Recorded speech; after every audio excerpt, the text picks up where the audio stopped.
Ini penting saya ceritakan, mungkin agak aneh di dunia kampus ya, di bab ini. Kalau dalam teori kita, Pak On itu, mimpi sama nyata, melihat itu otoritatif mimpi.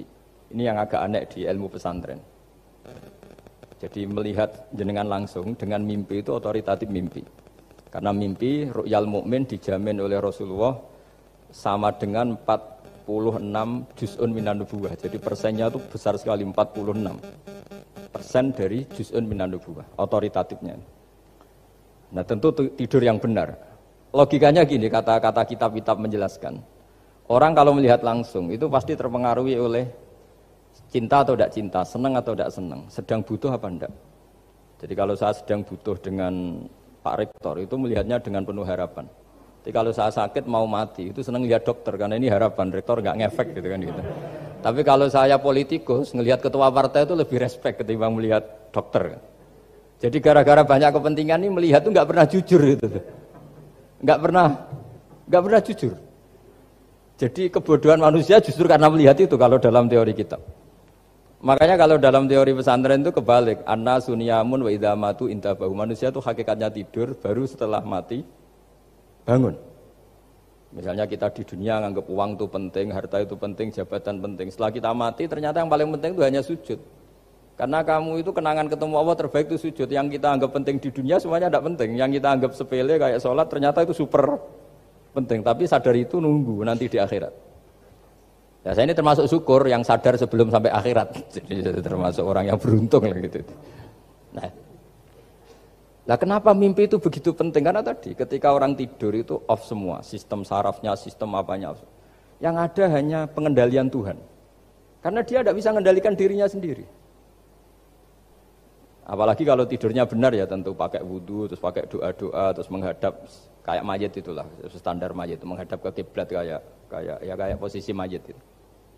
Sehingga dia ada intervensi pada dirinya sendiri, ya tidak punya keinginan dari dirinya sendiri. Kamu kan nggak bisa ingin tidur ingin ketemu wanita cantik kan tidak bisa nentukan gitu.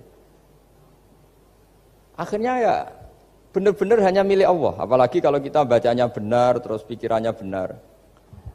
Makanya uniknya dalam Islam adalah doa mau tidur dengan wiridan setelah sholat itu ajarannya Nabi banyak mau tidur. Wiridan subhanallah 33, alhamdulillah 33, Allahu akbar 33 dan disempurnakan seterusnya itu. Itu ijazah Nabi kepada Sayyidah Fatimah itu untuk mau apa? Tidur. Bismika wada'tu jambi wa bismika arfa'u. Sampai doanya panjang. Allahumma aljatu zuhri ilaika. Panjang sekali doa mau tidur. Saya yakin jenengan ndak hafal dan ndak. Paling ya bismika wada'tu jambi apa? Bismika Allahumma ahyawamu. Itu sebagian ustadz bilang itu doa ngaji katanya. Ada seorang ustadz saking mangkelnya, ibu sudah baca doa ngaji? Belum, tak diwarai. Bismika Allahumma ahya bismika wa'amu. Wah itu kan doa mau tidur Pak Ustadz. Iya biasanya kalau ngaji tidur. Jadi doa itu kalau itu doa mau. Akhirnya mimpi itu penting. Karena di situ manusia enggak punya nafsu, enggak punya keinginan. Sehingga yang ada itu kata Nabi itu ada sittatun wa arba'una juz'an minan nubuwah. Sehingga dulu itu mimpi itu jadi sarana betul. Kita tahu kan cerita orang-orang dulu. Fir'aun itu kurang jahatnya, kurang kelirunya. Dia mimpi ada api dari Bani Israel yang membakar kerajaannya.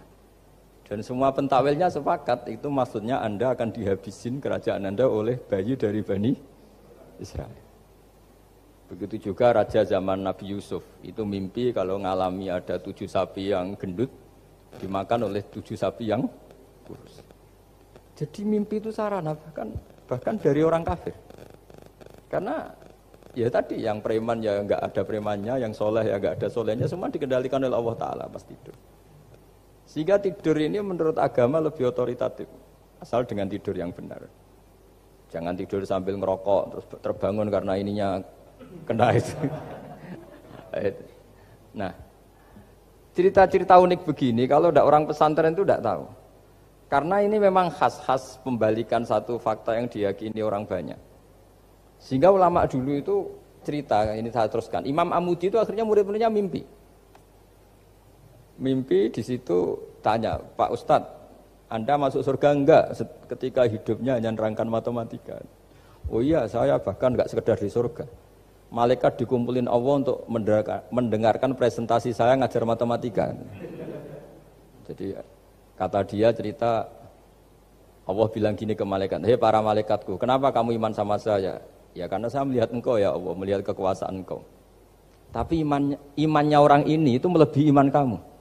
Wah ya tidak bisa saya melihat engkau langsung, ini tidak melihat engkau langsung. Kenapa begitu yakin seperti yakin kita? Oh iya. Terus Imam Mahmudi, silahkan ajari matematika. Imam Mahmudi mulai ngajari matematika. Terus beliau ngajari ya sederhana. Angka 2, 3 sampai ribuan sampai jutaan itu bin nisbat ilal wahid nisbatun wahidah, yaitu nisbatul far'i ilal asli. Hanya ngajar itu dok. Dunia ini apapun banyaknya variannya, apapun banyak makhluknya, itu semuanya adalah nisbatul far'i ilal asli. Angka 2 ya cabangnya 1, 1 juta ya cabangnya 1, semua itu dimulai dari 1. Jadi di mana-mana hitungan itu dimulai dari 1. Dan 1 ini harus ada, yaitu Tuhan.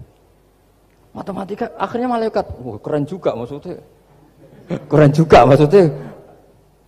Akhirnya Allah bilang, dan itu didawuhkan juga oleh Rasulullah SAW, tuba liman amana bi walam yaroni. Yang hebat itu imannya orang yang enggak melihat saya.